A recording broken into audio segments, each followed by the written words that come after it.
There's a vast amount of racism in American film, but this might be one of the most racist films we've done. No, the religion is actually just manipulating people and leading people into unjust wars for no good reason other than keep the rich rich. Whoa, man, mind blown. But you're not thinking like a capitalist there. I'm not. That's always been my problem. It's a nice liberal nationalist movie where the president can go blow up aliens with a jet fighter, and yet you're still not actually being xenophobic. It's kind of amazing.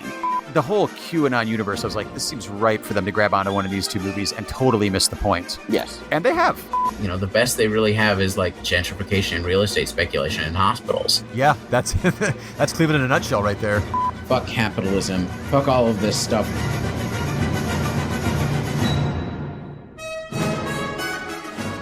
It is a movie that should be watched by organizers and radicals and leftists and anybody who wants to make a better world. This movie, on the other hand, means none of those things. It's a Franken blockbuster, like you said, and it's put together in sequences that play out like movie trailers. Really regressive gender politics, like incredible, but to the point of near parody. No, Norm, George Wendt in this movie definitely would have been wearing a MAGA hat if this movie was made nowadays. Oh, God, right? And then convince the workers to break their own picket. Yeah. Fuck this movie. It's, Damn, I wish this movie was better, because that's a kick-ass ending. This is a paint-by-numbers propaganda movie that completely works because the characters are compelling and real.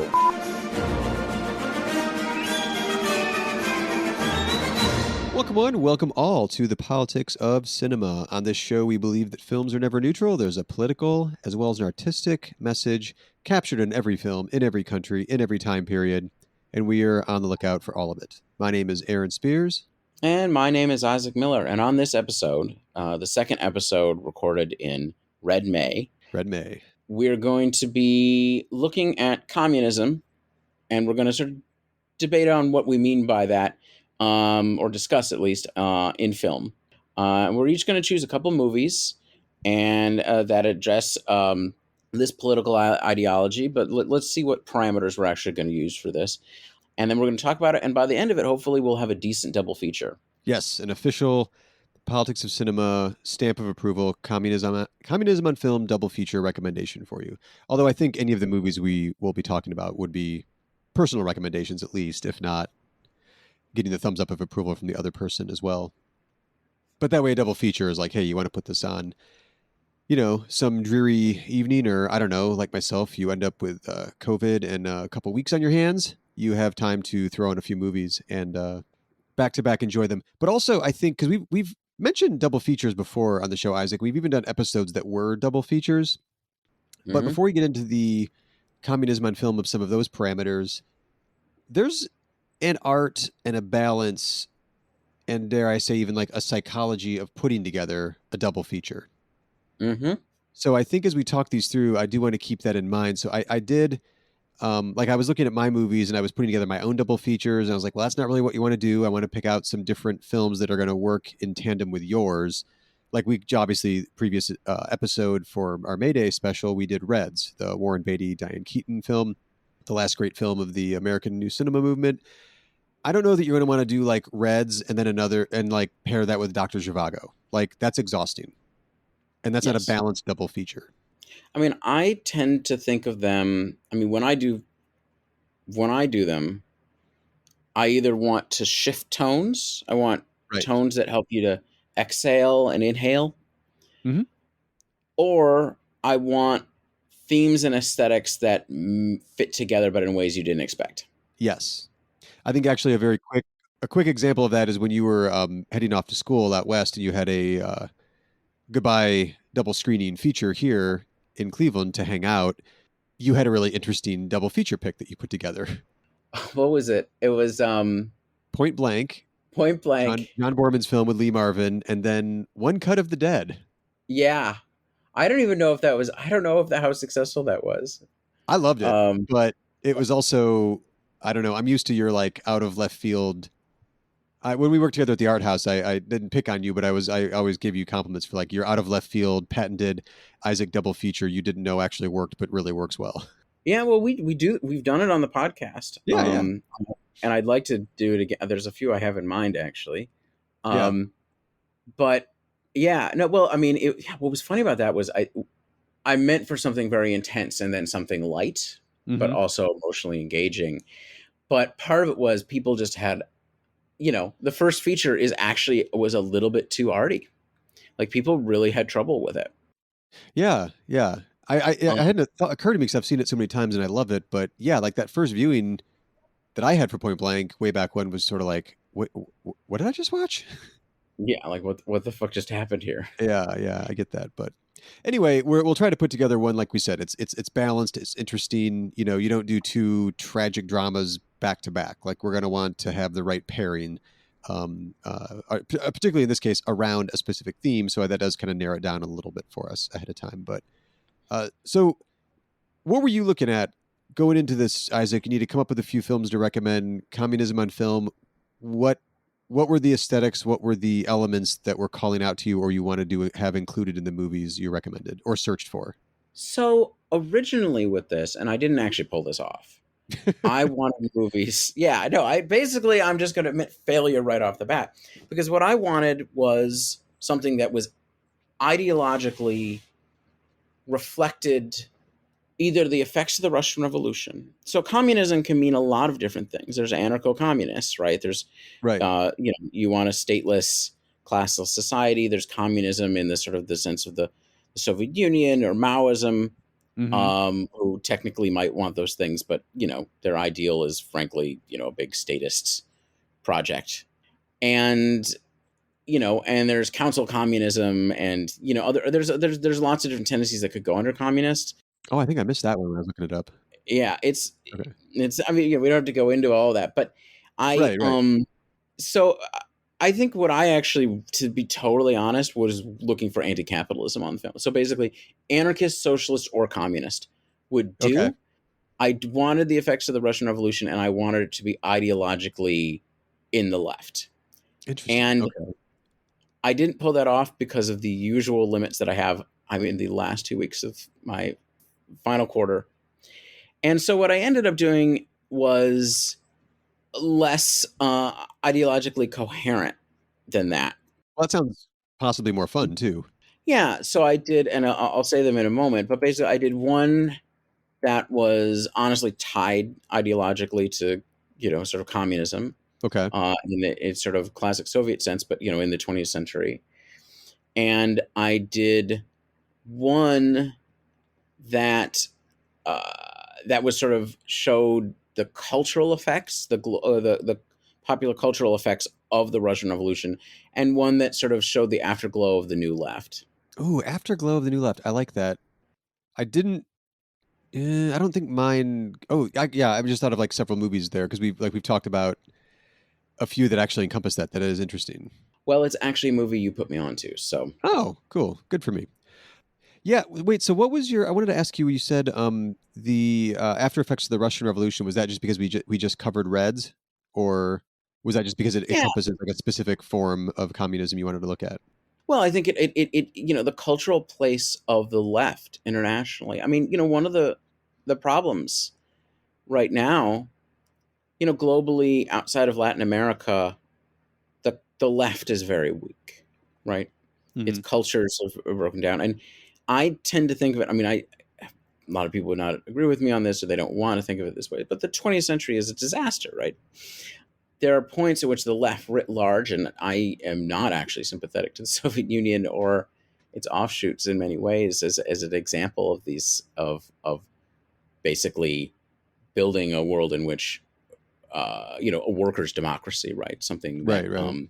but you can see its cultural place deeply as it shapes society, as it contests for power in the 20th century in all of its manifestations, from anarchism in Spain to the Soviet Union to all the effects of sort of socialism and communism in third world movements all over the place, various types of, right. And basically with the counterattack of neoliberalism Mm-hmm. and basically the defeat of third worldist projects, either under their own contradictions or from outside, from the sort of defeat of the New Left and labor militancy in the 70s. And then, the sort of halting collapse of the Soviet Union and its satellites, and then the transformation of China into basically one of the key centers of capitalism in the world, whatever. Yeah. I mean, the supposed official ideology is. I mean, it's neoliberal capitalism at a global scale is not possible without China's transition in the 80s and 90s. Right. Right. It's just not. It's not possible. The vast labor reserves, cheap labor, makes this thing possible, and so like that is tragic. Yeah. Right? Yeah. All of the strands sort of peter out, and we've seen wave after wave, and since 2008 and really since 2011, we've had waves and waves and waves of rebellion all over the world, from the Arab Spring to, I mean, we don't really call it the Arab Spring, but the Arab uprisings to multiple waves of that, and just BLM. Sorry, I'm having a moment. No, it's cool. I mean, like you said, you got Occupy in there. You've got the different colored revolutions worldwide that have popped up here and there. But like you said, it's nothing. I keep going back to Reds because we just watched Reds. It's nothing like what you saw with the Bolshevik Revolution and what the characters in Reds were witnessing and thinking like, oh my gosh, it's about to kick off worldwide. This is where you got to be. The revolutionary imagination isn't there. And I find some of the people who try to hold on to it or try to rekindle it are basically delusional. They don't understand where we are. They don't know what's in. And the only place where the left contests for power, I mean, you see this sometimes, seriously contests for power at a region-wide level is Latin America. I mean, but I was going to say like feminist rebellions in places like Chile and Poland, I mean, these things, there's constantly, but it doesn't find the full organizational form that it needs, or the form of internationalism that it needs. There's deep confusion, I think, about where we are right now, and the global right is less confused. Oh yeah, no shit. The decayingness of and so I find a part of it is a lot of the people.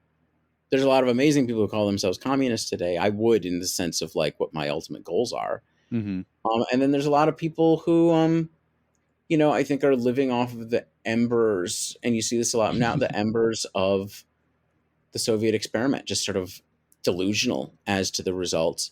And then sometimes trying to hold on to China or even Vietnam as sort of like, I mean, they weren't examples when they weren't capitalist, frankly. Right. What you might want, even though very interesting things happen there. And they're definitely not now. And the inability to understand that is understandable, especially for new leftists, because you want to believe that you're building on something, but really we're not totally building from the ground up, but we're pretty close. It's interesting you mentioned it that way. I was not to get off on too much of a tangent, but hey, this is the politics section of Politics of Cinema. The gentleman that does the podcast Economic Update, is it Richard Wolff? Yeah, I think he just had this interesting. It was just like an anecdote or like an anecdote. Sorry, like a point of information, because he was talking briefly about the recent French elections, and he was like, if you look at all of the parties, if the left could coalesce together, the broad left, not just like Macron is not the left, but if the broad other leftist parties could coalesce together and you added up all their percentages in the vote, that would have been the majority. It wouldn't have been the majority. It would have been the highest percentage. Sorry. They would have had the highest percentage. They could have gotten into like 37% or something, whereas Macron was like a 32 or 20. I forget what exactly the numbers were, but it's like if you could get this coalition to get to band together and get people to vote as a group, again with like electoralism and electoral politics in this case, you would have you'd have an actual political movement in a major country. Right. Yeah. No, I mean, that's just it. Is part of it is, but part of what's dangerous there is that relies right now. I don't know, but it relies on Mélenchon, who's the lead of the party that has the overwhelming majority of that of those numbers. I don't know if I'm saying his name right, and I don't know what structures he's put in place effectively to. I'm hoping that he's institutionalizing a way that like what he's built will survive after him, because he's actually not young. I mean, it's a very Bernie-like situation in that he's, true. Right. I mean, there was a thing about Politico, which is not a reliable source at all, but they did a thing basically about like Gen X being the most right-wing generation. And I think that's basically true, because they're the ones who came purely through neoliberalism. and this is in the American context. Anyway, point is, there is this generational jump. I mean, we saw this with Corbyn, and this is a renewed attempt at leftism in an electoral sense. We part of what, the challenge with that is always to overcome the constraints of social democracy, Right. and to find something that's truly anti-capitalist that you can do in an electoral sense, right? Yeah. I don't think anymore that you can avoid fighting inside and outside of the state at the same time. I don't think you can leave the state apparatus. I think there may be multiple ways to do that. I don't think electoral politics is the only way to do that, or maybe always the most important, but it is part of it, unfortunately. Yeah, but some shit's got to get burned down too, so got to be little this, little that. Right. Well, and we're in a very difficult moment right now because we're 2 years out from one of the largest uprisings in the history of the country, and we're nowhere, right? Like the organizational form is gone, the ebb is gone. We're in a very weird moment. It feels like a sort of a reactionary moment in the United States. Like the reactionary momentum has sort of carried. I do kind of worry about that. I see what you mean. Like the momentum feels like it's the state is so good at just taking the momentum out of, I'm trying to make the metaphors here, the wind out of the sails kind of thing. But like, because also the way that the news diet goes within this country, like you need someone hearing an act of progress or defiance every day to keep moving. Well, no, but also there's like all these little ones that if you do zero in and look at certain things, people came together in amazing ways to help support education on a local level in the last couple of years. Right. And I don't know, it's interesting that I think the way that we generally people consume news, like you can get disheartened if you go a few days without hearing like some, amazing thing just happened. Like, well, that takes time to build too. I think it's true. And there's always stuff going on at the local level that coalesces in something bigger. And I mean, the biggest thing, the obvious stuff that's in the news is labor. Oh, yeah, for sure. Well, again, it depends on what news you're consuming though too. Right.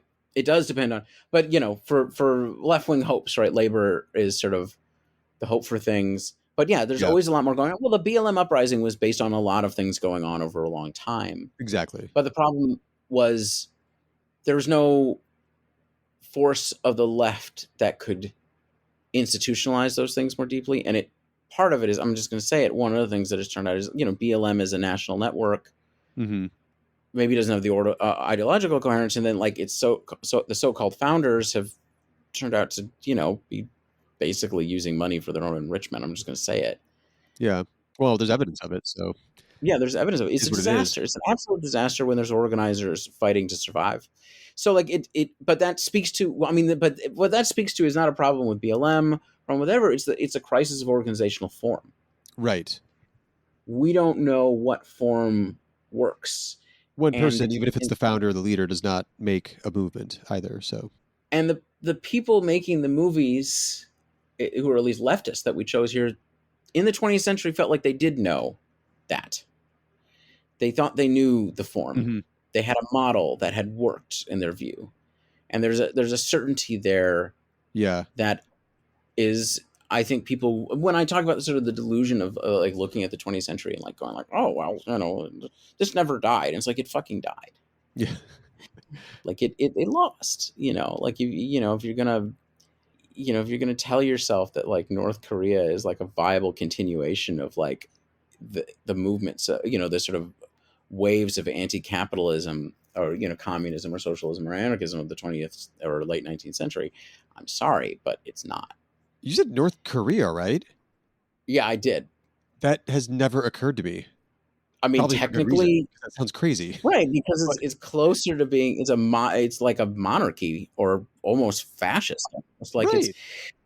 And then Vietnam, but all of these were party-centric, leader-centric, cult of personality states. Yeah, yeah. So that I think we'd learn from this.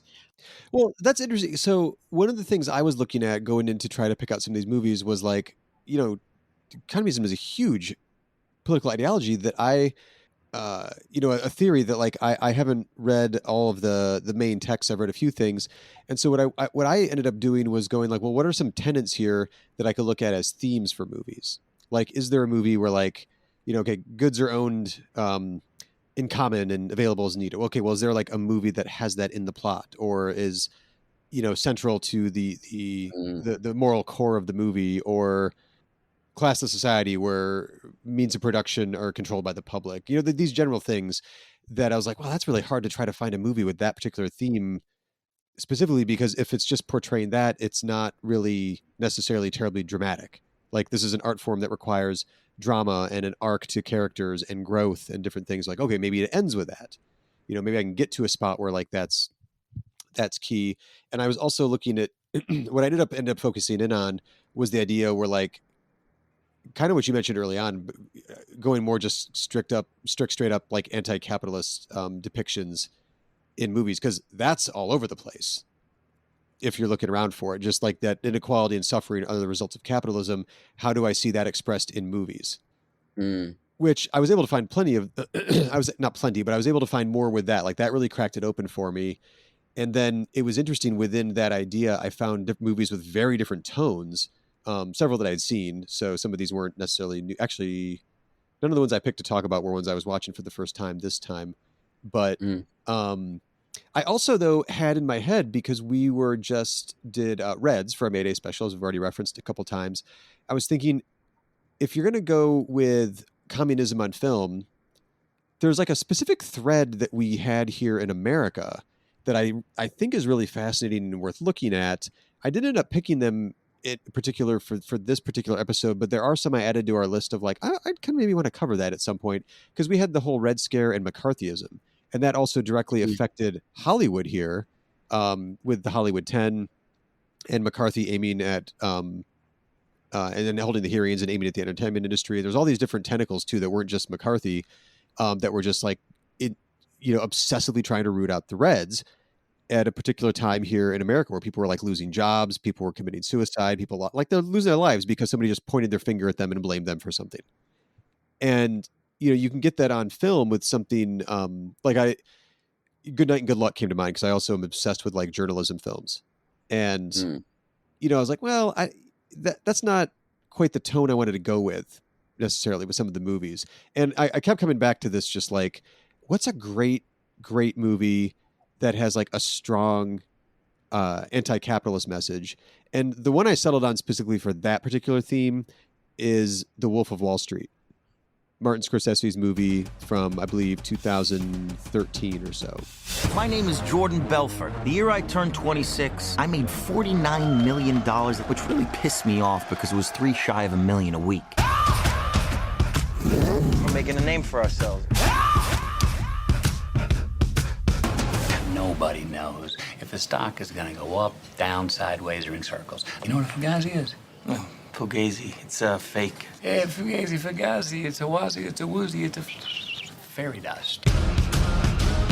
Was all this legal? Absolutely not. We were making more money than we knew what to do with. We don't work for you, man. Yeah, my money taped to your boobs. Technically, you do work for me. So you've got a guy, if you haven't seen it, it was 2013. Also, of all things, this was a Christmas Day movie when it was released. Sorry, it came out as a Christmas Day release. So that means I saw this around the holidays in 2013. If you haven't seen it, it tells the true story of Jordan Belfort, played by Leonardo DiCaprio. It's a true story also of his rise as Wall Street power broker and obscene wealth within a capitalist system that it barely cares about the legal or illegal methods as long as he's making money.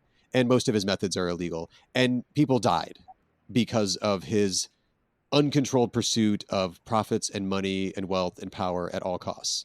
So, you were going to ask me what I think. Yes. I think I would object to that one. Okay. I don't. So part of it is that if the theme is communism writ large, this is a movie which is critiquing capitalism, right? But is critiquing finance capitalism at a particular moment. It's not doing a deep critique of capitalism as a whole, probably the whole system. True. Right, and it's there because he's using that system to do everything he's doing. Right, but he's it certainly is. It's doing this sort of damning look at us, but I don't think. I think it's ideologically it could come from many different orientations. I don't think it necessarily comes from an inherently particularly left one. I mean, it's obviously I think an effective critique. Yeah. In the same way I mean, it's a Kings of Comedy and Taxi Driver sort of move on his part, right? Very much similar move. Oh yeah. But I think in a sense that if anything, those are not politically motivating moves. You mean on the filmmaker's part? Yeah, on the filmmaker's part, they're not calls to action. They're not inherently political films. I mean, they are in the sense that all films are political and they are dealing with political subjects, but they're not part of a political project. So they're not portraying anti-capitalism or struggle around it. They are he is critiquing a form of capitalism, but he's also not positioning a particular political agenda. So I would That's say true. And I think that's one of the things I really like about him is that he's not really taking a moralistic stance in it. He's presenting it in the way that he's like holding up a mirror of like, can you believe what this was or what this happened? And I like it for the fact that it doesn't have like a call to action by the end, other than I'm just completely nauseated that this system even exists to allow this sort of thing to happen. But I think for our theme today, I don't think it works. I gotcha. Yeah, I think it would be an interesting discussion because part of it is I both appreciate that maneuver on his part, but I also think it's a problem with filmmaking today. I mean, Scorsese's a different issue. Scorsese can do what he wants, but part of it is you have lots of social commentary and lots of looking at sorts of things, and rarely a systemic critique from a particular perspective. And I think that's why this theme is so important. Is looking for films that have that. What we actually lack is films that do that. No, that's definitely true. And that I actually wrote that up earlier in my notes of like, this was kind of hard to really narrow in on because there's almost a lack of what you were describing of like having a particular sentiment we're also looking for within the film, not necessarily just because I feel it watching the film. Right.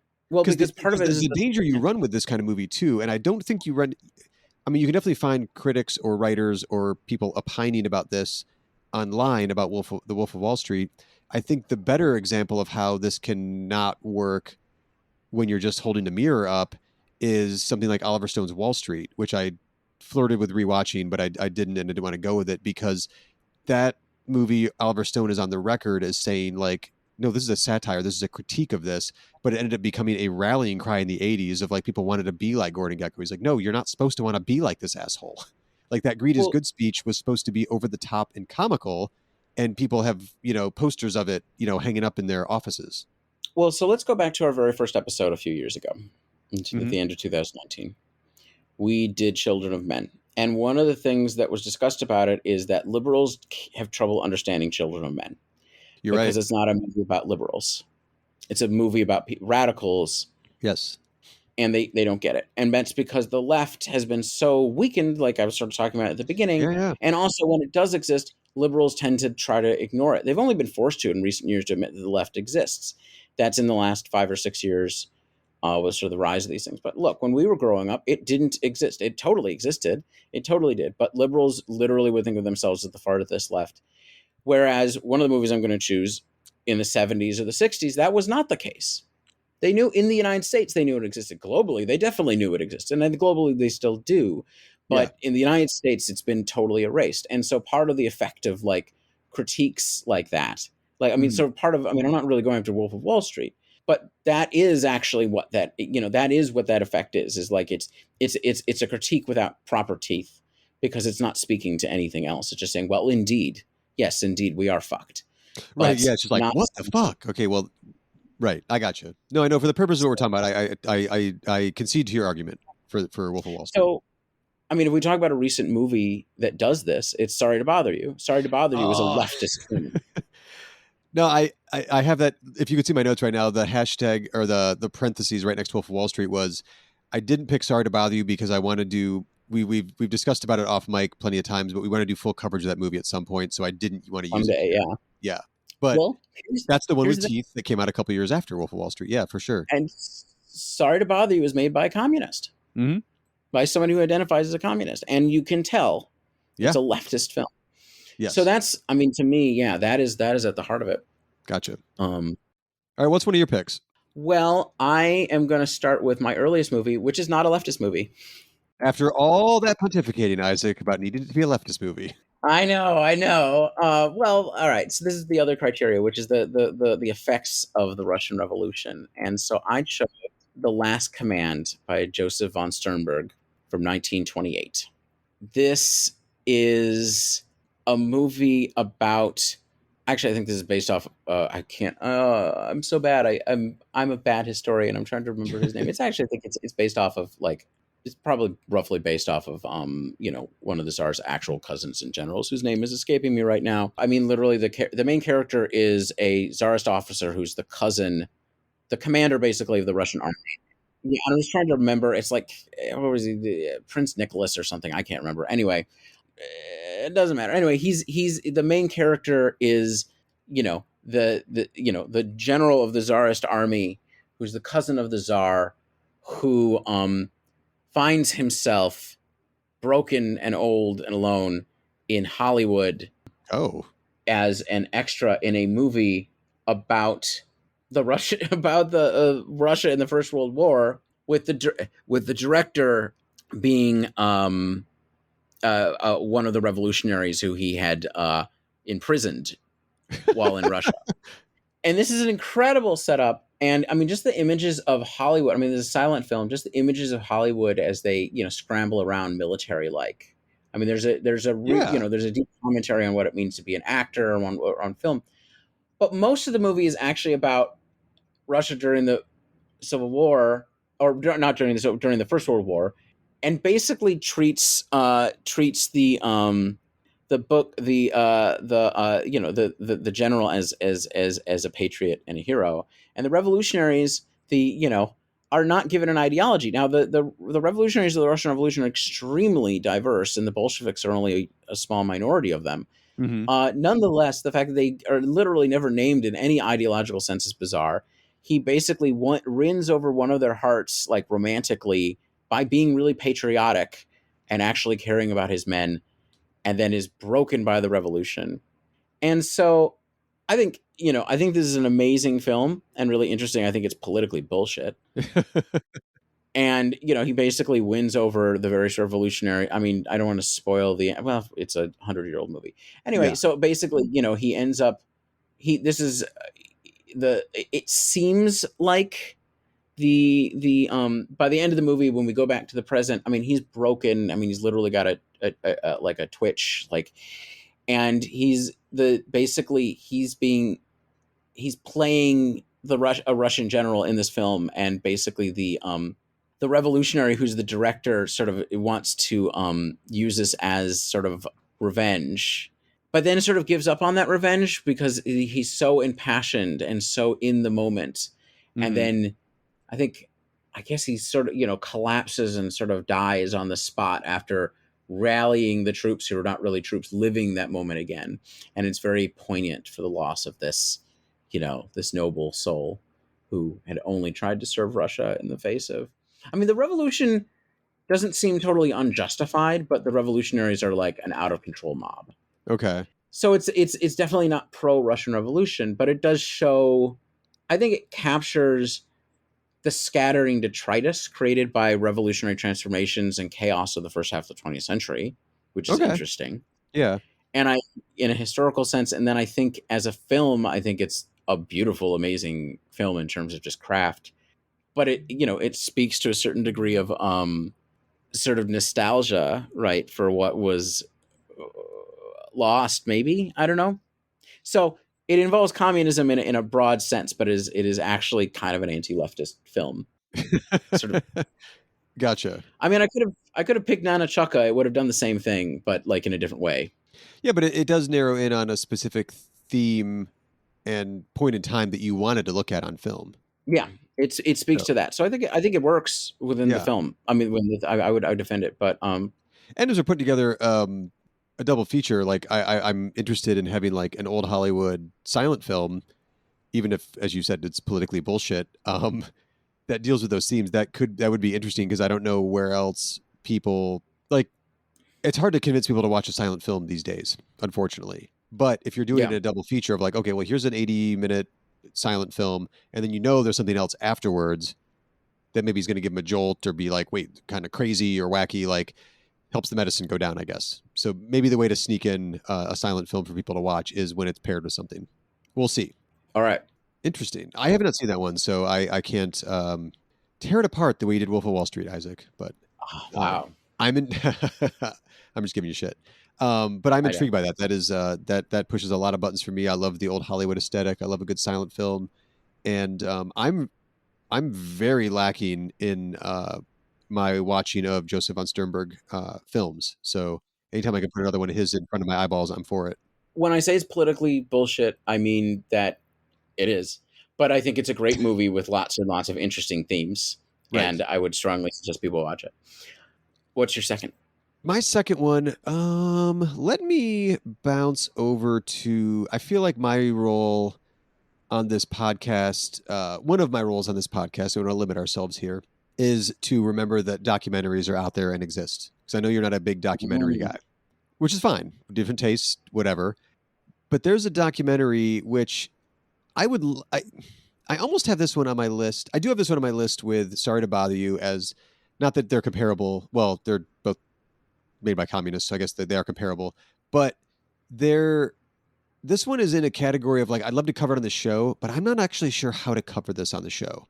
So if I ever figure this out, we might revisit it at some point. And that movie is W.R. Mysteries of the Organism from 1971. In our sick society, everyone is sick. A human being averages 4,000 orgasms per lifetime. Do not turn off this pulsating motor of joy and life energy. Orgasm! Massono per šírenja!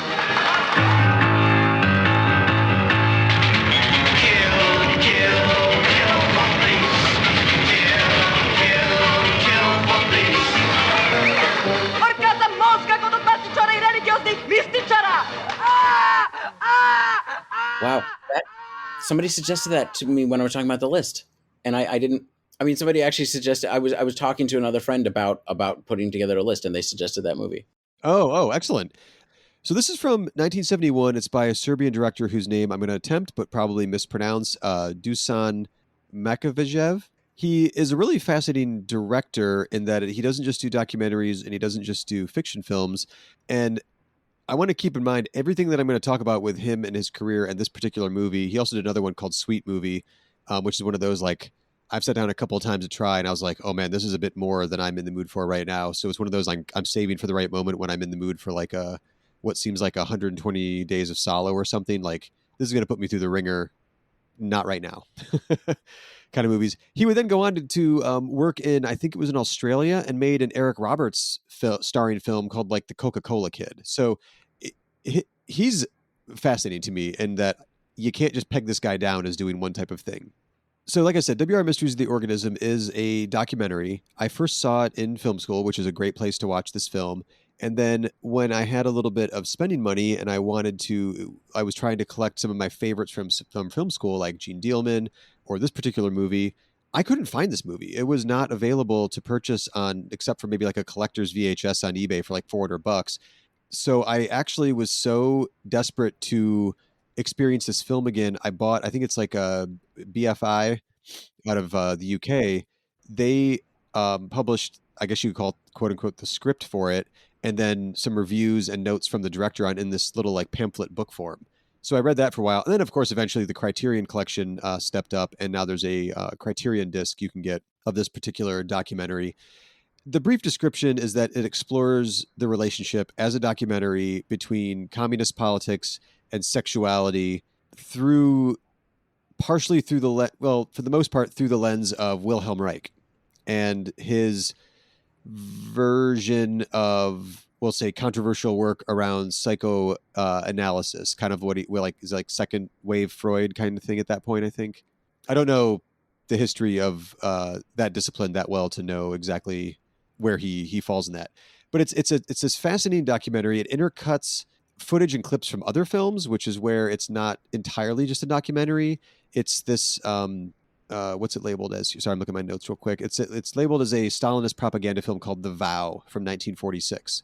So there's clips of this movie in the movie, but it also has the documentary part, interviews. What do we got here? We got the poet and performance artist Tuli Cooperberg from the band the Fugues, who also has like one of their songs is played almost in its entirety in the movie. There's wild imagery because it's all has to do with a huge chunk of this is all about sex. So it also interviews and shows clips of this artist, Betty Dodson. She specialized in drawing different acts of masturbation. So these were like conscious raising kind of group exercises she did with the female sexual response at that particular point in time. They interview the dude, I can't remember his name now, but it's the guy that started, is it Goldstein, who started Screw Magazine? It was an underground porn mag in the 60s and 70s. So they talked to him about how the reaction of hardcore pornography in the American mainstream public in the 60s and 70s, and how much legal trouble you can get into and all that stuff. So it's this crazy hodgepodge outside of just Wilhelm Reich and his orgone energy theories and releasing the power of the orgasm as a transformative power for human beings just in general. He restages some Sergei Eisenstein scenes as well in this. If it sounds like a mess that I'm describing, it's kind of the way I feel about it, but like you can't stop watching it once it starts. Yeah. Well, and then of course, because it was so overtly sexual, but also political, he's taken to task authoritarian figures in his native Serbia, but not just within Serbia. He's also took to task, I can't remember who was in charge of Yugoslavia at the time, but they're zeroed in on it was actually banned in Yugoslavia due to its, quote, sexual and political content. So you're banning something for its political content in 1971, early 70s. 1 second. Sorry. Yeah. So when you said Stalinist, is this movie you're talking about Yugoslav? No, The Vow. It was it's a Russian film. Right. Yeah. It's different. Okay. So Tito is the president of Yugoslavia at the time. Oh, okay. So Tito is I can't remember the exact spots in the movie, or if it's maybe like news footage of him. But anyway, he's taken to task in the context of the movie, and so it was like, yeah, this movie's not getting shown in this country. It's banned for sexual and political content. He's what is my note? I can't remember the context, but he's clearly described as an authoritarian figure in the film. So people were like, no. Yeah. And then there's a huge political scandal surrounding the film just in general. It's screened at the Cannes Film Festival that year, but it really didn't play too much outside of that, outside of other festivals. And it effectively ended Dusan's political filmmaking abilities in his home country as well. So his domestic filmmaking career was ended. He was part of this group also coming out of Serbia, but also Yugoslav cinema that I haven't looked into too much, but it's called the Black Wave because everything's called it's got to be waves of movements here. And this was one of the big international successes of that particular wave of filmmaking was WR Mysteries of the Organism. So it'd be more like, I would recommend it because it's definitely in a double feature or a setting with something else. It's definitely gonna hook you, and it's definitely gonna get you some like what the fuck vibes, and then it's gonna switch gears, and you're gonna want to talk this through when it's done too. It's not really a great one to watch on your own because you're gonna want to have a discussion once this one's done, and it's like 80 minutes again, so it's pretty quick, but it's dense. All right, sorry, I'm actually, yeah, I think that counts totally. Okay, I've never seen it. I'm redeemed. I really want to see it. But I mean, by all means, like if you get a chance to watch it, let me know how you think we could cover it. I mean, I think it's coverable. It's one of those I'm gonna have to sit down and watch it a couple times, take some more notes, and really dive in and just figure out what the hell to do with it. Yeah.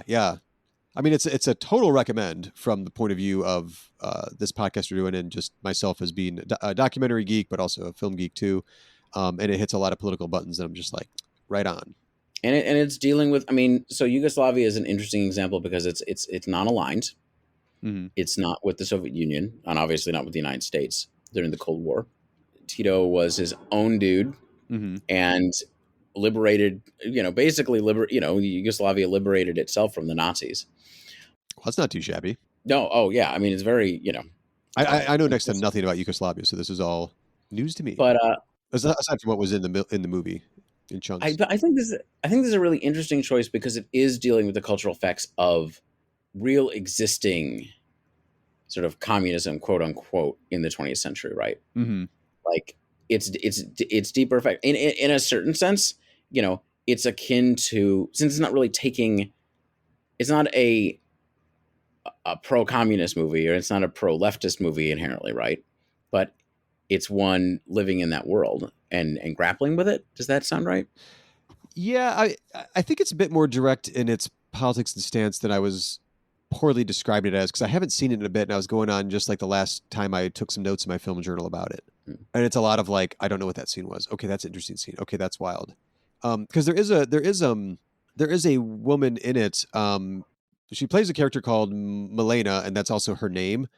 So I don't know how much she's like playing it. I mean, it's clearly some stage scenes, but she is pursuing a Joseph Stalin-like celebrity ice skater named Vladimir Ilyich, and she's trying to seduce him to make a point about the power and corruption of the West into communist beliefs. So like her own seduction act is a metaphor for the corrupting power of the West, and she succeeds.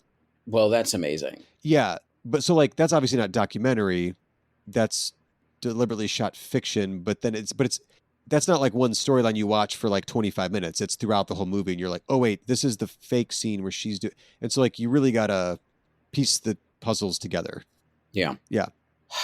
Wow. All right. I see. I want to go watch that. Instead, I have to read about I'm baffled that I was able to effectively communicate anything about that movie that would even then intrigue you to watch that. So, all right, what do you got next, Isaac? What's your next one? So my next, I'm jumping ahead to the effects of another revolution, but one that ultimately ends up being communist. Didn't start that way, and by a Soviet director. I am looking at Soy Cuba. I Am Cuba from 1964.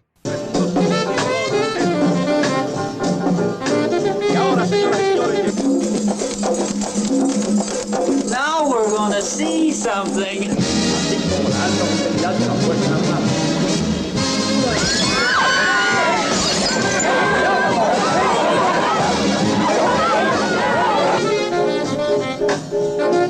By Mikhail Kolotsov?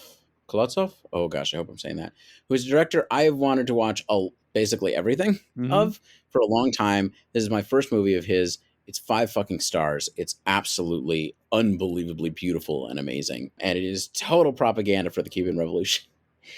Because basically it's set as a series of vignettes of different people in Batista era Cuba, of different people in different walks of life, from the farmers being exploited by landowners to the inhabitants of the city being exploited by Western tourists, to the student revolutionaries, sacrificing themselves, eventually to peasants realizing that they can't avoid being part of the revolution, and then finally, a glorious image of Fidel Castro's fighters coming out of the mountains. So it's just that part. Yeah. It's absolutely just a stunning piece of revolutionary cinema, right? Of pro-revolutionary cinema. And I mean, this is the thing that's totally missing, because I don't know a lot about the director or his particular personal politics. But this movie is not an accident, right? This is a product of its world, and of a world that doesn't exist anymore. I mean, Cuba is still there, the government is technically still there, but the context for this movie is gone.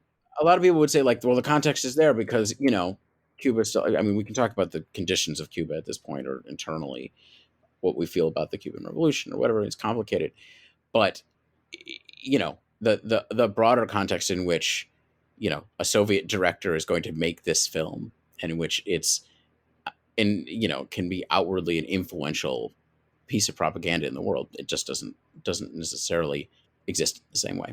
Now, just because I can tie damn near anything back to Martin Scorsese, and not just because I talked about one of his movies first here when we were talking, but I first heard of this film when I was getting into film in the early 90s, because Martin Scorsese and his film foundation were leading the efforts to restore the film and also get it back out and released, because it had fallen out of release for a long time. And he did. And I actually, the first time I saw this movie, and I still think the only time I saw this movie, was when the Cinematheque here locally in Cleveland played it on the big screen in a restored print. And I will 100% back you up, as will anyone who see this movie. It is gorgeous. Like, the cinematography is just jaw-dropping. It's out of this world. I really wish I had seeing that on a big screen would be absolutely amazing. Well, it's those extreme, if I remember correctly, it's been a while. It's those they're like really lots of like huge wide angle photography, even when it's on just like human subjects as it goes in. It's not just like the vistas, but like it just, I don't know, it just feels huge and wide in scope. Yeah. No, it's just I mean, it just feels I don't know if I can really even talk about the filmmaking right now. I mean, I think honestly, I just like to do a bunch of his movies and talk about them and what he's doing because it's just yeah.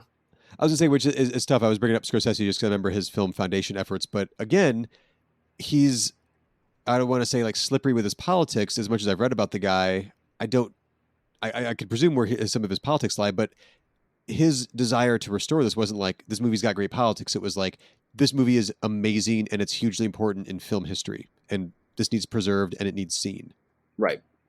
Well, because he's one of our great cinephiles. Yeah, exactly. Man, I really want to go watch that now, which I guess is the good impulse as we're talking here, because you were just saying that with WR, and I was like, fuck, I own it because I bought it when it came out on DVD after the restoration, but I think I just watched it that one time. And that was in like the mid 90s, maybe, when I was heading off to film school. I'm a vastly different person than that now. So this would, I think this would really hit. Yeah, I think you would find it very interesting. Yeah. Nice. Oh, this is going to be hard to narrow down once we're into that portion of the program, Isaac. Mm-hmm. All right. Well, how many more do you have in total? You have one more? I actually have two more technically, but they can sort of be wrapped together a little bit. Okay. Well, no, they're very, very different. They couldn't be more different. But they are dealing with the afterglow of the 60s left. Okay. 60s and 70s left. I have two more picked out, but one of them I have picked out mainly as my backup because I don't know if one of these is going to count. So I need to ask you kind of a political question here. What do you know about the situationist movement or the situationist international movement? Oh boy. I've had plenty of friends who've been into it. I have never spent a lot of time studying the situationists. I mean, do you think it falls? Like I read it, I was reading up on it because I knew of it as a term and I'd read about it a while ago. But the movie I want to propose here to see if it fits the mold or not comes out of the situationist international movement, like kind of ideology. And from what I was researching at the time, because that was sort of an evolving movement, the director here is René Viennet, Vienet, mainly subscribed to a libertarian Marxism, which I had not heard of before I was looking this up. Oh, sure. Okay. I mean, that would be closer to anarchism. Right. It was saying more like left communism kind of thing. So I was like, well, this seems like it kind of fits politically here. But, I also kind of shudder when I see the word libertarian before any word too. So we should have this conversation. You need to get over the American parochialism. I know. Well, because you're politically closer to this. I am. Actually. So, yes, no, it is nothing to do with libertarians. I mean, yeah. I mean, this is what Chomsky usually describes himself as. Not Marxist, but like libertarian socialist. Right, which sounds closer to me. But I'm just like, ooh, okay, yeah. It's my American brain. Like I have a specific, Ron Paul, Alex Jones reaction when I see the word libertarian. Whether or not they mean it or not, I don't know, but it bugs me. But so it's coming from the libertarian Marxist movement, but also has this really interesting avant-garde art movement wrapped up in it as well.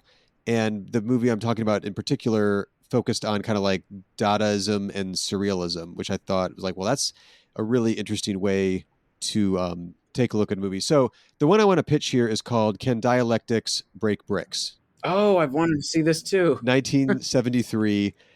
I wrote a couple notes here on how to describe this movie. I've only seen it once, and it broke my brain watching it to the point where I just stopped taking notes. I generally try to take notes as I'm watching movies at home because I can do a quick pause. I set like a 1-minute timer, write down my note, keep playing the movie. So that way I don't get bogged down in like writing. And this one, I think also in a double feature setting, this would be the way you picked One Cut of the Dead. As like, I think this would be an audience hit. If you're coming to a Communism on Film double feature, I think this would be like a great comedy. Well, let's get into it. So it's a kung fu movie called Crush from 1972, which tells this. So this is the kung fu movie portion of it. Movie Crush tells the story of an anti-colonialist revolt in Korea during the period of Japanese occupation. So, solid story right there, right? So what they did was the filmmakers, Renee Vianette leading the group here, they took that movie and they dubbed over it the filmmaker's own political ideology and story.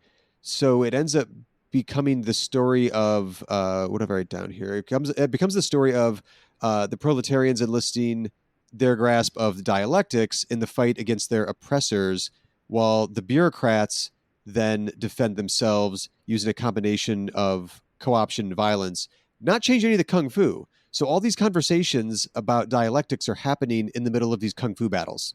Mm-hmm. And it's so kind of awesome. I mean, that's incredible. And so part of it is, I mean, this is the range of things that can be considered communism, right? Right. This is a communism which is anti-Stalinist, is anti-statist. Yeah. And this is an expression of that politically. Taking down the bureaucrats in this state capitalism that's taken over their lives here. And actually, one of my picks is, I think, going to be an interesting conversation with this. Okay. Actually, somewhat similar. Well, from another angle, but no, I think that's amazing. Well, so then also a couple of the things I read a couple of different reviews of this again because I didn't go back and rewatch this one. Although now I really want to go back and rewatch this one because a kung fu movie with all this sounds really fun, and it is really fun. Wilhelm Reich is mentioned in it. He's one of the people referenced. Marx is in there, but also this is 1972.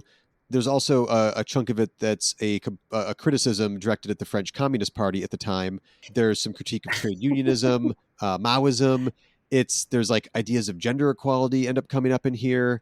I feel like there's a subplot where they're talking about the Paris Commune at some point. I don't like. It felt when I watched it like just this great encapsulation of everything in this like late 60s worldwide political movements. Yeah. Yeah.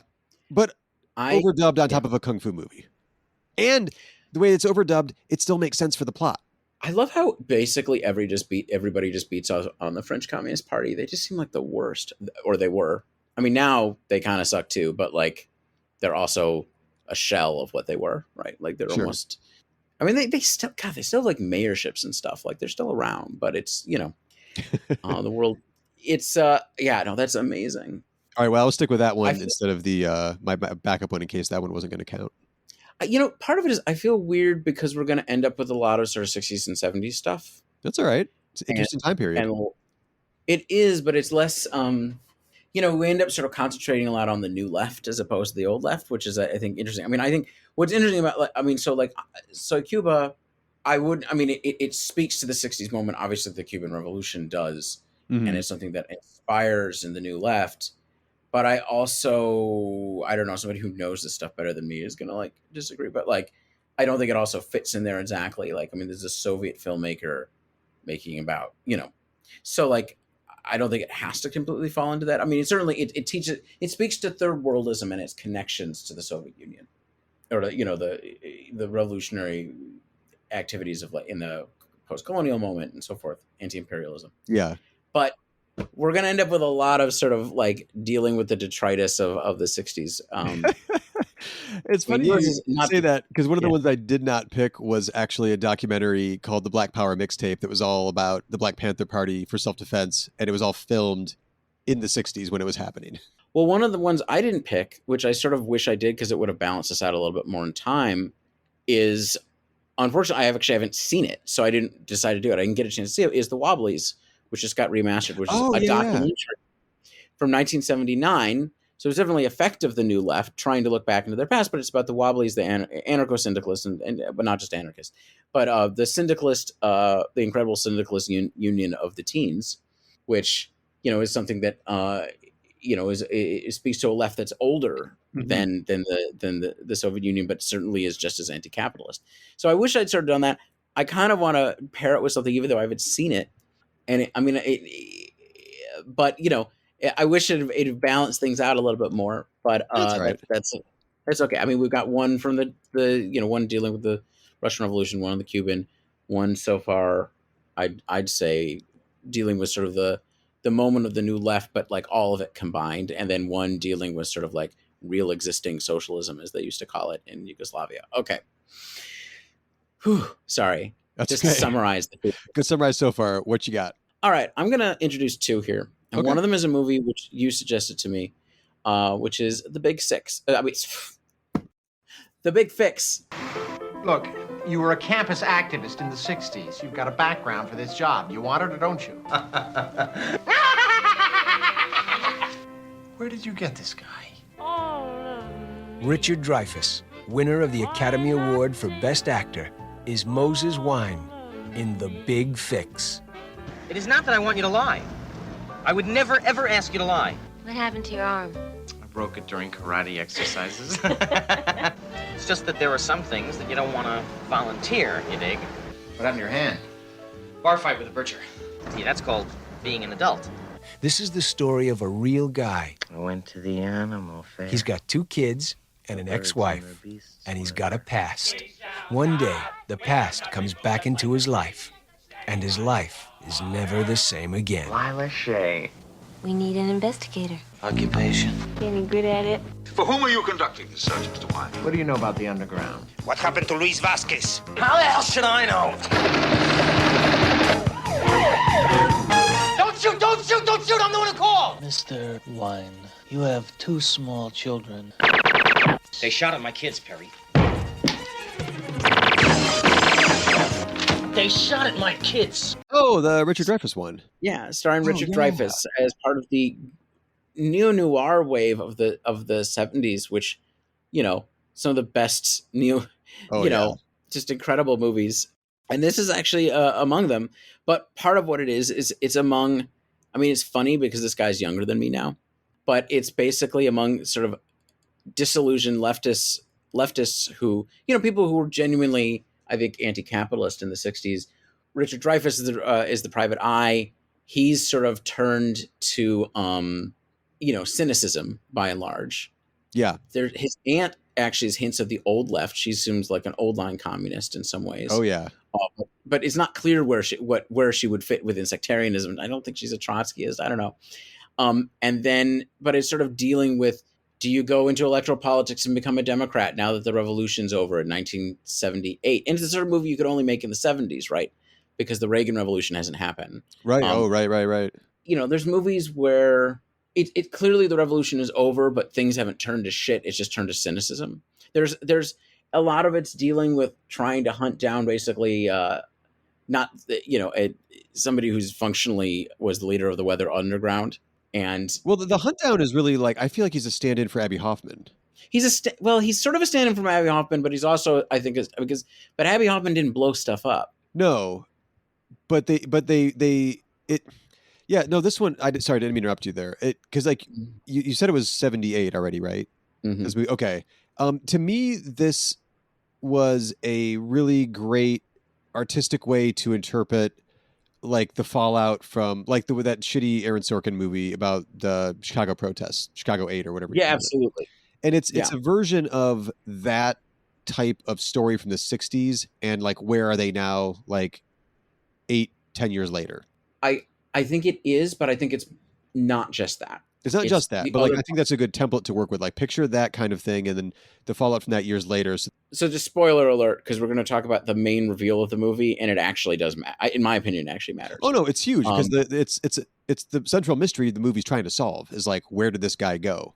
And I didn't mean it was a full Abby Hoffman stand-in, but that was the shade I kept getting from that character, especially once you do the full reveal. Like you said, but it was like if Abby Hoffman was also part of the Weather Underground or something. Yeah, I think that's just it. But I think it is commenting on maybe it's commenting on Abby Hoffman, but it is sort of commenting on the Weather Underground and where all this ends up going, how people end up selling out, right? Like the deep cynicism about what they actually believe, which the whole movie does not actually have. It sort of comes away with sort of a nice, I think, very two-pat, but I don't mean that in a bad way, redemptive arc for, well, we weren't wrong about the man, at least. And then, you have representation from sort of like the, the United Farm Workers stand-in and stuff as well. Oh, right, so right. The Chavez kind of, stand-in. So that's what I mean. It's like, I don't think it's just Abby Hoffman. I think it's trying to represent, the sort of the new left in general, right? It has a collection of those flavors from. It has a connection of those flavors, yeah, and it's sort of looking at what's left through a neo-noir framework, right?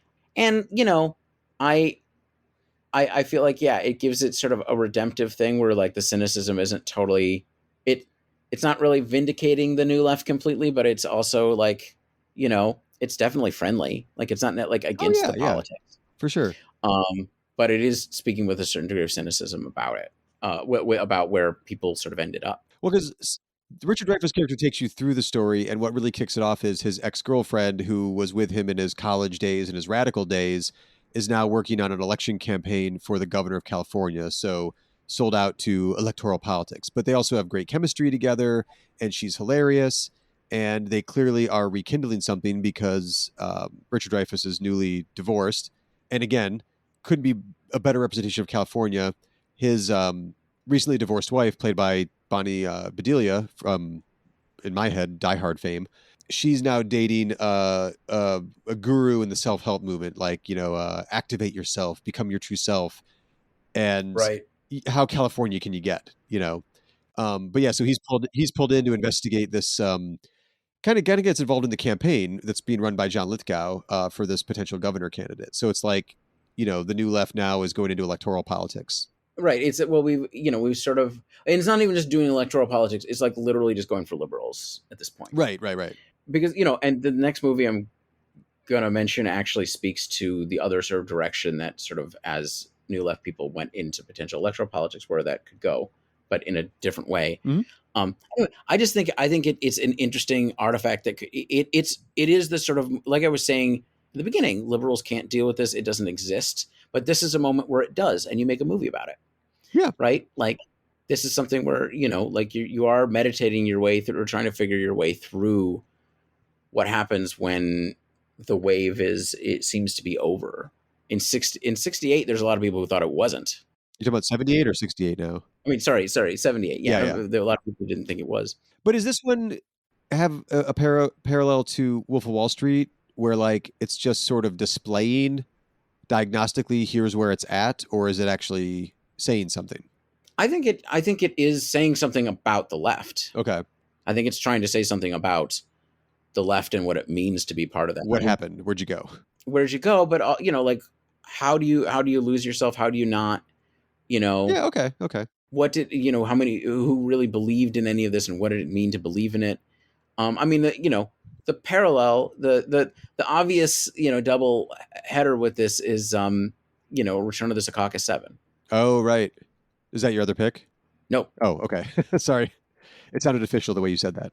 No, my other pick is Born in Flames. Oh, that's a good one. We are interrupting this program to bring you a special message from the Women's Army. Which would you rather see come through the door? One lion, unified, or 500 mice?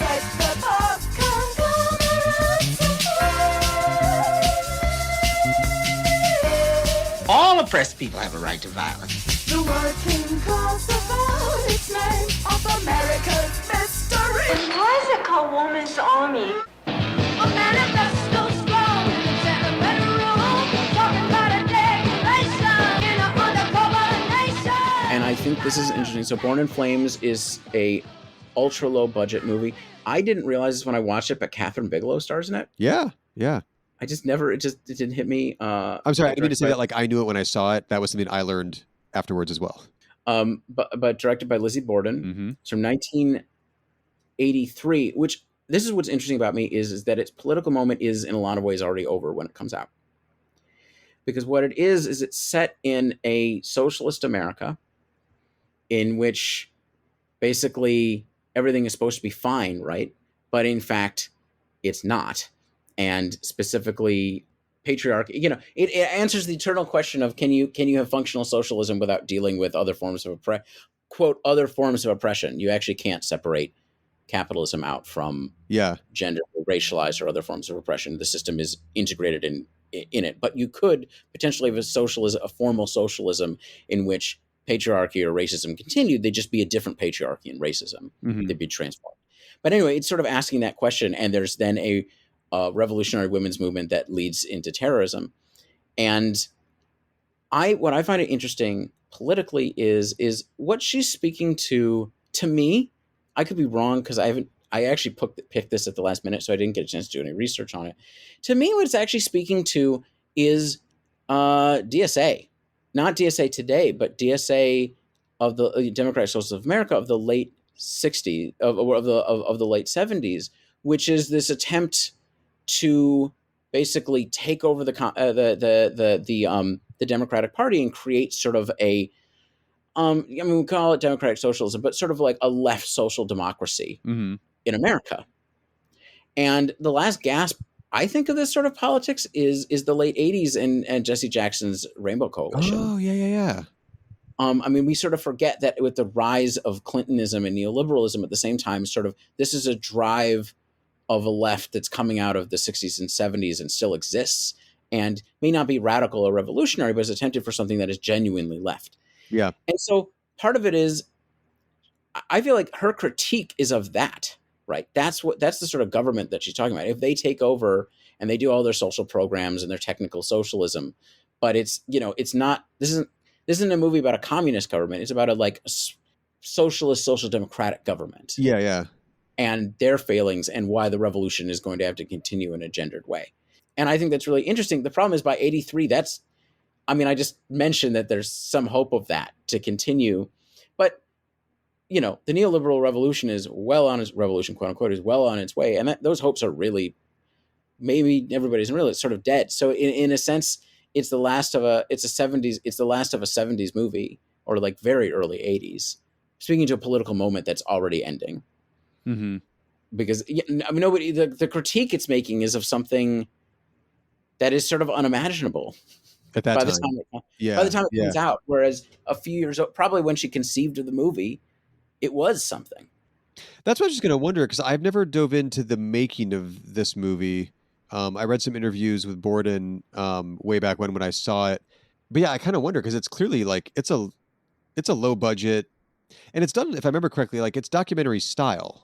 Right, it's done documentary style. It's fiction, but it's documentary style. Looking at all the stuff you were just looking at, but yeah, I was kind of wondering, like, it came out to the world in '83, but was she working on this in the late '70s? Actually, is it? I haven't seen this in a few years. I chose this. Is it documentary style? This is embarrassing. Pretty close. That's what I was looking up. The listing for it says that it's a documentary style feminist fiction film. Yeah, it is. Okay, good. So, not an actual documentary. Right. On this non-existent socialist democracy in America. Right. Ooh, yeah, that's interesting. Again, my first impulse was like, fuck, I haven't seen that in a while. I really want to watch that one right now. Yeah, no. That's how you know you have a good pick. Yeah, I hadn't. This was a last minute pick. I really hadn't thought about it in a long time, and I think I was just looking through some lists, and then it hit me, and I was like, "Oh, right." Hey, we're both procrastinators, and I think sometimes when you're cramming, the best ideas come right at the end. Sometimes. So it's a real gamble. Yeah, when you need that to happen, it doesn't necessarily happen, but sometimes it just does happen. So awesome. Born in Flames. All right, so how do we want to narrow this down? Do you want to like each pick one movie the other person chose in order to put this double feature together? Well, let's do a recap real quick. Let's do a recap of where we are. Okay. So the three I had were The Wolf of Wall Street from 2013, more as like, holding the mirror up to just, oh God, capitalism, right? I had W.R. Mysteries of the Organism, the documentary from 1971. And I had Can Dialectics Break Bricks, ? From 1973, where they took the Kung Fu film called Crush from 1972 and then used all the images but redubbed it as this kind of avant-garde situationalist comedy about class conflict and other such lofty political ideas. And then I had really sort of standing out, because I think we've ended up with more actually leftist movies, The Last Command from 1928. I have Soy Cuba from 1964. I have The Big Fix, which I'm going to knock out right now. I like The Big Fix, but I'm going to knock it out right now. Oh, disqualified? I'm going to disqualify. Not disqualified. I think it could qualify, but I'm going to say I'm going to just choose it if you want to go argue for it. But, just to do 3 and 3. Okay, I got you. Yeah, and then Born in Flames. Born in Flames. Okay. All right. Ooh. I remember trying to fit stuff together as in the art of the double feature as well. All right, well, I got to say, my gut reaction with your list, Isaac, my most gut reaction was to Born in Flames. I think seeing that in a double feature, I pictured a double feature setting in a theater with a crowd of people who are interested in, hey, this is Politics of Cinema programming a double feature. Come check out these two films on the topic of communism on film. I'm thinking Born in Flames would be a really interesting thing to watch with a group of people, like-minded individuals in a theatrical setting. And also, unlike, I want to say gender-wise too, in representation, and unlike most of our picks, has a strong female director, a strong vision, and a lot of things to say about racism, classism, and sexism in America. Okay, I can dig that. I'm actually gonna. Can we break our own rules? Of course. So I think we should come up with 2 double features. Okay. And I'm gonna make. I want to make an argument for.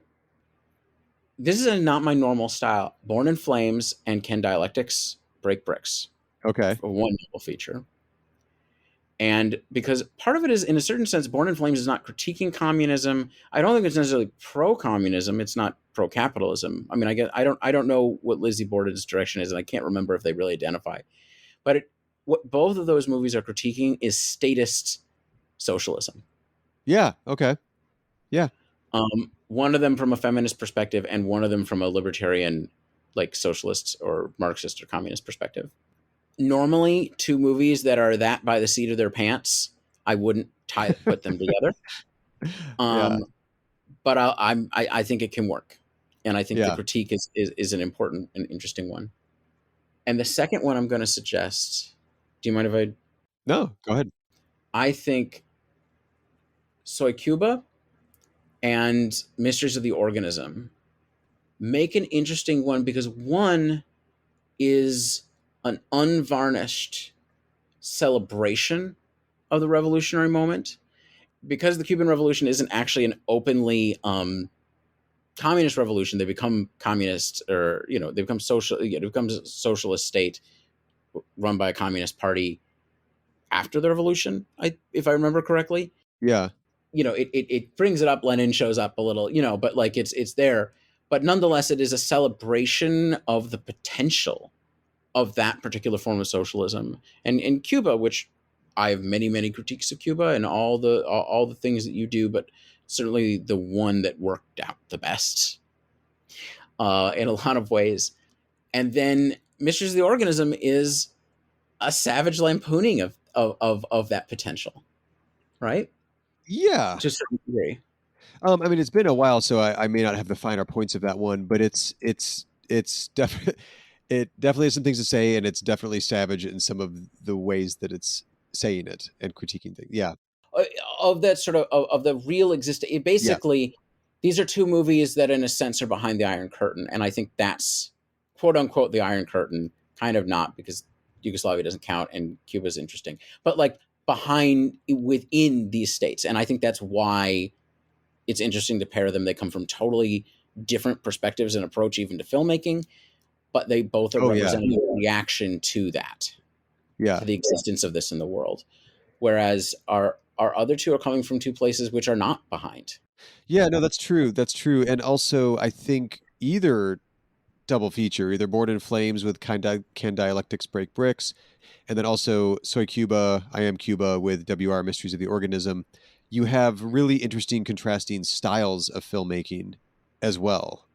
So I don't think you're like the vibe you're getting off Born in Flames is one thing where it like you said, it's like it's 80s like alternative US socialist democracy and shot in a documentary type style, but then you have Kind of Dialectics Break Bricks as your follow-up film to that, and it's a kung fu movie with this like mile a minute redubbing of all these grand ideas and takedowns and critiques. Like Breathless is how I remember thinking that one handled. And then, the beauty, it's interesting actually too, because I Am Cuba, we said like the gorgeousness of it, and the cinematography in WR Mysteries, the Organism is just as striking. It's a lot of, as the woman is trying to seduce the guy in the parallel for like, the seduction of the West, It's a lot, if I remember correctly too, it's a lot of just like dilapidated buildings that are just kind of falling apart. The visuals there are obviously saying something, but it's a very strikingly shot documentary, also mixed in with just, a lot of overt sexuality and to some degree pornography as well. Yeah, actually, I think we pushed it even further. We could probably do more more pairings and combinations there. But yeah, no, those are, I think, remarkably spot on in the themes you were spotting there. Yeah. No, I'm actually kind of I'm excited to watch these because the two that you picked are not movies I've seen, and one of the ones I picked was actually one I had seen recently. You said one you hadn't seen recently?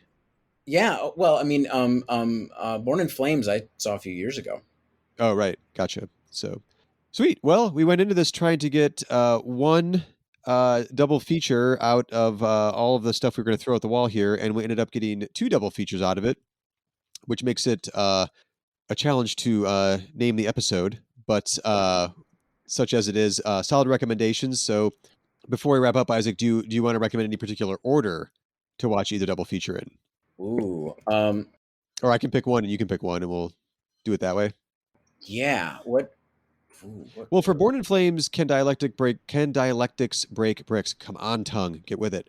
I think that's the order to watch them in. I haven't seen Born in Flames in a while, but as I mentioned when I was recommending Can Dialectics Break Bricks, if you're doing a double feature, I think it's the one to end on because it's at a breakneck pace. I think it's a wild potential audience pleaser to cap off a double feature with because it's a wildly fun kung fu movie with all these like lofty political ideologies being discussed throughout it. And if you missed one, fuck it, just wait 2 minutes and see what the next thing is going to be talking about, the next scene. And I think that would be, I think the breakneck speed of it, I think would carry you through that second viewing or the second film in a double feature. I think that makes a lot of sense. So I would say Soy Cuba first. Okay. For your more, in some ways, I mean, it's not conventional because it's absolutely stunning and amazing, but your more conventional take. Uh-huh. And then go for the deep dive critique of that, in a sense. I think you're right. Yeah. No, I'd agree too, because Soy Cuba is, I think it just breaks 2 hours or so. So it is the longer one. And I generally on a double feature wouldn't want to end if I could help it with the longer one. But also thematically, I think it works too, the way you're saying. How it is more, it's the celebratory one. And I think the high will carry you through that. And then you get 80 minutes of deconstruction and what did you say, savage lampooning. Right, which I like. Yeah, no, I think we got some good stuff out of there, and once again we managed to do that in a breezy hour and a half long episode of talking through a bunch of movies. So before we sign off, Isaac, what do we have in store for next time in case people want to watch along with us or watch before so we're not end up doing a lot of spoilers? We are watching 1993's Falling Down, which is not a movie I've seen. This is one of those picks that I've had on my list of wanting to do it for the show for a while, also because I've never seen it. And it's a Joel Schumacher film, and he's a really fascinating filmmaker who I think we've mentioned a few times on the show. Nothing very in depth though. I think it was during our Blockbuster coverage last summer. Well, and we dealt with him last May because he was the writer of Car Wash. Car Wash. Yeah, we were doing Workers on Film last May. And this one I've had bookmarked for a while because I've had just as many people whose film tastes I respect say, "Oh, this is a fascinating movie," and I've had not that I've met in person, but I've just seen a lot of. Well, we'll get into it in the next episode. A lot of, I would say, like men's rights activists, the forgotten white male kind of mentalities, saying this is one of the most amazing movies they've ever seen. I was like, wait a minute, I don't know how this is straddling both of these worlds, but I want to take a look at the politics within this Michael Douglas movie where he walks away from his car and I guess goes on a path of white male grievance actions across Los Angeles. So could be a mess. I don't know. We could be just shaking our heads for an hour next time. We'll see. But that'll make it interesting. I think so. But before we officially sign off for the episode, we always like to remind you politely to please rate and review the show in whatever podcast app you are using. And if you do enjoy a particular episode or all of them, let a friend or two know which ones you enjoy and why. Also, let us know if you watched any of the films we were just discussing on this episode and what you thought of them. And if you did it in double feature fashion or not, they're all recommends from us. We're also up and running on social media, blah, blah, blah. Just look at the show notes in whatever podcast app you're listening to this right now. And there are links there if you so desire. Until next time, I am Aaron Spears. And I'm Isaac Miller. And stay safe out there in the oncoming rush of ecological annihilation and crisis. God, that's too dark. I'm sorry. I take that back. Ooh. Just look out for COVID, okay? Like, people seem to be getting it again. Everybody's sort of chilled out, but Aaron is suffering at the moment, and we don't want any of you to either. The whole life, almost the entire life of this podcast has been in a moment of utter crisis, and I just don't feel like that's going to slow down.